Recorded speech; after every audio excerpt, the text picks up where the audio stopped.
सापुतारा दक्षिण गुजरात के डांग जिले का एकमात्र हिल स्टेशन है। सापुतारा एक पहाड़ी इलाका है जो बांस के घने जंगलों से घिरा हुआ है। पहाड़ी इलाका होने की वजह से यहाँ के रास्ते सर्पाकार हैं, मानो जैसे कि कोई बड़ा सा सांप रेंगते हुए जा रहा हो। मोहन और उसकी फैमिली, जिसमें उसकी बेटी और पत्नी, बड़े भाई भाभी और उनके बच्चे और उसकी बहन रक्षा और उसका बेटा श्याम, सब मोहन के दोस्त भोगीलाल की बेटी की शादी में सापुतारा के नजदीक के किसी रिजॉर्ट में जा रहे थे। सापुतारा जाने के लिए बीच का कुछ रास्ता जंगल से होकर जाता है। रात में वहां सन्नाटा छा जाता है। वहां के लोग अंधेरे में जंगल से गुजरना मुनासिब नहीं समझते। भोगीलाल ने भी मोहन को पहले ही हिदायत दे रखी थी कि शाम होने तक यहां पहुंच जाना। मोहन और उसकी फैमिली जल्दी ही निकल गए थे। रिजॉर्ट जाते हुए रास्ते में एक झरना आया तो सब वहां रुक गए। वहीं पे चटाई बिछाकर सबने घर से लाया हुआ खाना खाया और थोड़ा आराम करने लगे। झरना देख बच्चों का वहां नहाने का मन हो गया। वक्त कहां गुजर गया ध्यान ही नहीं रहा। अब सब वापस चल पड़े रिजॉर्ट की तरफ, पर देर हो चुकी थी तो उनको ना चाहते हुए भी अंधेरे में जंगल का सफर तय करना पड़ा। सब जल्द से जल्द वहां से रिजॉर्ट पहुंच जाना चाहते थे। रास्ता अब काफी सुनसान हो गया था। सब थके हुए और थोड़े डरे हुए थे। अंधेरा भी काफी था। मोहन अपने दोस्त को फोन करना चाहता था, पर जंगल की वजह से मोबाइल का नेटवर्क भी नहीं आ रहा था। बहुत वक्त ऐसे ही निकल गया और पता नहीं क्यों जंगल खत्म होने का नाम ही नहीं ले रहा था। अब मोहन को चिंता होने लगी। उसने सबको बताया कि कोई ना कोई निशानी याद रखो, ताकि अगर वो उसी जगह पर वापस आए तो दूसरा रास्ता ढूंढ पाए। जहां वो अभी थे वहां रक्षा और उसके बेटे श्याम को एक डेयरी दिखी। उन्होंने वो जहन में रख ली। करीब आधे घंटे बाद घूम फिरकर जब वहीं आ गए तो दोनों बोल पड़े कि हम वहीं वापस आ गए जहां से कुछ देर पहले निकले थे। वो देखो, वहां पे एक डेयरी जैसा है। सबने उस ओर देखा पर किसी को कुछ भी नजर नहीं आया। तो रक्षा और श्याम दोनों ने कहा कि वहीं तो है सामने। मोहन अब देखने के लिए नीचे उतरा। साथ में रक्षा और श्याम भी उतरे। उतरकर यहां वहां सब जगह देखा पर कोई डेयरी या ऐसा कुछ भी नहीं दिखा। अंधेरा काफी था और बड़े बड़े पेड़ हवा की वजह से हिल रहे थे तो काफी डरावना लग रहा था। पेड़ के पत्तों की सरसराहट सुनकर जैसे एक सिहरन सी दौड़ गई पूरे शरीर में। रक्षा को उसी सरसराहट के साथ अब किसी के कराहने की भी आवाज आ रही थी, पर उसे लगा शायद ये उसका वहम है। डर के मारे ऐसी आवाज सुनाई दे रही है। डेयरी न मिलने पर सब वापस आकर बैठ गए गाड़ी में। पता नहीं क्यों पर रक्षा को कुछ अजीब सा महसूस हो रहा था, पर किसी और ने कुछ कहा नहीं तो उसे लगा कि उसका वहम ही होगा। पर हकीकत में सब लोग कुछ असहज महसूस कर रहे थे, पर सबने यही समझा शायद डर की वजह से ऐसा लग रहा है। रक्षा आंखें बंद करके हनुमान चालीसा का पाठ मन में बोलना शुरू कर दी। पता नहीं कैसे पर आखिर उनकी गाड़ी सापुतारा के उस रिजॉर्ट की ओर बढ़ने लगी। सबने चैन की सांस ली कि आखिर जंगल से बाहर आ गए। करीब 1.5-2 घंटे के सफर के बाद सब रिजॉर्ट पहुंच गए। भोगीलाल सबका इंतजार ही कर रहे थे।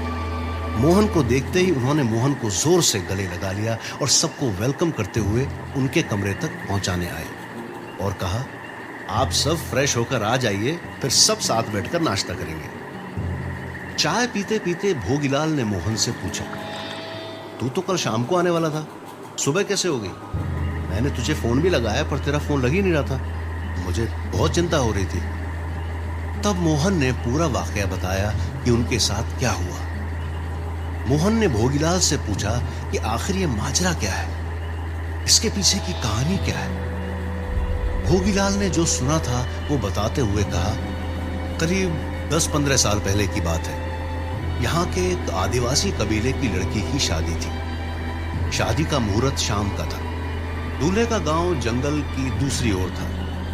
शादी हो जाने पर सब दूल्हा दुल्हन को लेकर जंगल के रास्ते वापस अपने गांव जा रहे थे। शादी के लाल जोड़े में सजी दुल्हन बहुत ही खूबसूरत लग रही थी। दूल्हा भी कुछ कम नहीं जच रहा था।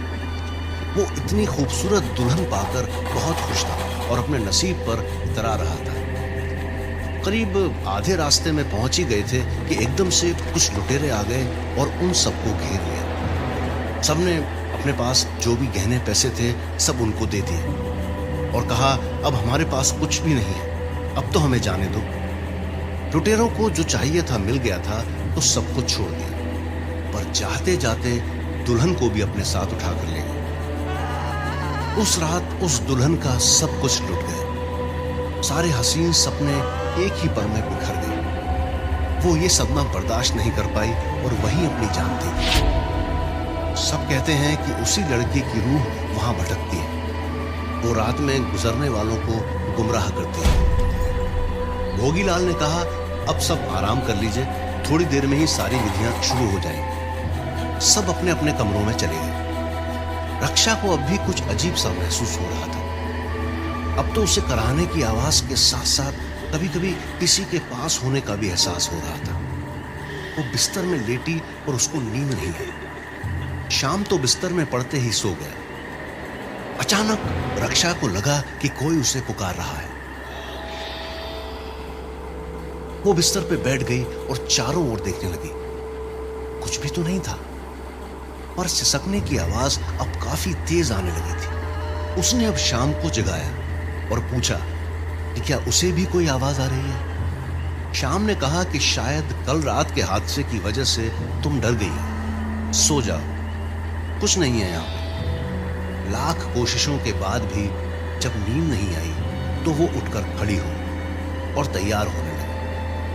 आईने में खुद को देखने लगी। तब अचानक उसे उसके साथ किसी और की भी धुंधली सी परछाई दिखी। उसने पीछे मुड़कर देखा, पर कोई नहीं था। उसने मोहन के रूम पर जाना ही ठीक समझा। वहां जाते जाते उसने बीच में शादी का मंडप सजते हुए देखा, तो वहीं खिंचती चली गई। मंडप देखते हुए उसकी आंखों में अजीब से भाव उठ रहे थे। न जाने क्यों, पर वो मंडप में जाकर बैठ गई। कभी कभी उसके चेहरे पर खुशी झलकती थी और कभी कभी दर्द के भाव उभरते थे। मोहन और उसकी वाइफ तैयार होकर बाहर आए तो उन्होंने रक्षा को मंडप पे बैठा हुआ देखा। वो उसके पास गए और पूछा, तुम यहाँ क्या कर रही हो? रक्षा ने उनकी तरफ ऐसे देखा कि जैसे उनको पहचानती ही नहीं। मोहन को बड़ा ताज्जुब हुआ रक्षा का ऐसा बर्ताव देखकर। उसने फिर से कहा, रक्षा तुम यहाँ क्यों बैठी हो? चलो बाहर आ जाओ, हमारे साथ बैठो। रक्षा ने कोई जवाब नहीं दिया। मोहन उसके पास गया और उसे पकड़कर झंझोड़ दिया और जोर से आवाज दी, रक्षा! ये देख! रक्षा जोर से चिल्लाई, दूर रहो मुझसे, मैं रक्षा नहीं हूं, मैं कहीं नहीं जाऊंगी, मैं यहीं पे बैठूंगी। उसकी आवाज सुनकर सब ठिठक कर रह गए। धीरे धीरे सब वहां इकट्ठा हो गए। मोहन और भोगीलाल समझ गए थे उस लड़की की रूह ने रक्षा पे कब्जा कर लिया। रक्षा बहुत गुस्से में खड़ी थी। उसके बाल खुल गए थे। उसकी आंखें बड़ी बड़ी और डरावनी हो गई थी और इधर उधर घूम रही थी। उसका ये रूप देखकर सब सुन्न हो गए थे। मोहन ने शाम को इशारा किया और दोनों पीछे से रक्षा को पकड़ने लगे। न जाने कहां से रक्षा में इतनी ताकत आई कि उसने दोनों को हवा में उछाल दिया। अब किसी में हिम्मत नहीं थी उसके पास जाने की। अब वो सबको देख रही थी मानो किसी को ढूंढ रही हो। तभी उसकी नजर थोड़ी दूर खड़े दो लोगों पर ठहर गई। उसके चेहरे पर अजीब सी चमक आ गई। उनको देखकर वो जोर जोर से हंसने लगी। उसकी हंसी बहुत ही भयानक थी। वो उनके पास गई और घूरने लगी। दोनों के पसीने छूट रहे थे। उनके हाथ से सारा सामान गिर गया। जैसे ही वो भागने लगे, एक को रक्षा ने दबोच लिया। एक कड़ाके की आवाज हुई और उसका सिर उसी के शरीर पर झूलने लगा। वो मर चुका था। उसकी आंखें फटी हुई थी। दूसरा आदमी दौड़ता हुआ जा रहा था। रक्षा ने नजर घुमाई और कहीं से एकदम एक टूटी हुई नोकीली लकड़ी आके सीधे उस आदमी के पेट में घुस गई। थोड़ी देर में वहीं वो खून से लथपथ ढेर हो गया। उनके साथ आया तीसरा आदमी डर के मारे झाड़ियों में छुप गया, पर रक्षा ने उसे भी झाड़ियों से बाहर खींचा, गोल गोल घुमाने के बाद उछाल दिया। वो सीधा जाकर दीवार से टकराया और उसका सिर ऐसे फट गया जैसे कि नारियल फोड़ा हो। सब सदमे में ही थे कि उतने में रक्षा भी बेहोश होकर गिर पड़ी। सब समझ गए थे कि दुल्हन ने अपना इंतकाम ले लिया है। मोहन झट से दौड़ा और उसको हाथों में उठाकर झंझोड़ने लगा। थोड़ी देर में रक्षा ने आंखें खोली धीरे से। उसे बहुत कमजोरी महसूस हो रही थी। सबको अपनी ओर नजरें गड़ाए देखते हुए उसने पूछा, क्या हुआ है यहां? मोहन ने कहा, कुछ नहीं, शायद तुम्हें कल रात से आराम नहीं मिला ना, इसलिए चक्कर खाकर गिर गई थी।